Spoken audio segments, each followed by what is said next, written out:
राधे राधे। हमारे YouTube channel में आप सभी लोगों का स्वागत है। समधी गाली गीत गाने जा रहे हैं। कैसा लगा कमेंट करके बताइएगा।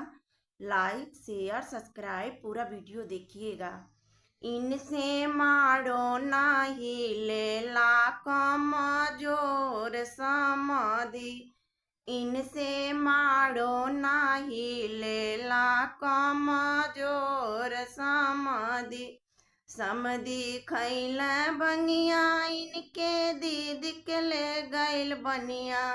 समधी खैल भंगिया इनके दीद के ले गैल बनिया।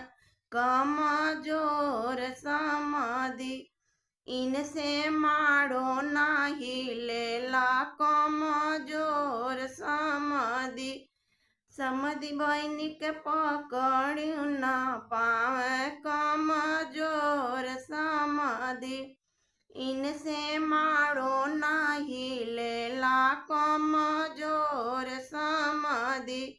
समधि खैल आलू इनके दीद के ले गैल बालू।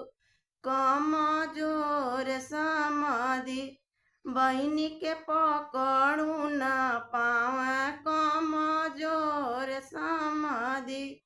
बहन के पकड़ू ना पावे कमजोर समाधि। इनसे मारो नाही लेला कमजोर समाधि। समधि खैल बोड़ा इनके दीद के ले गैल घोड़ा।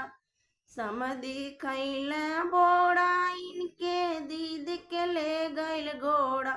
कमजोर समाधि इनसे मारो नाही लेला कमजोर समाधि।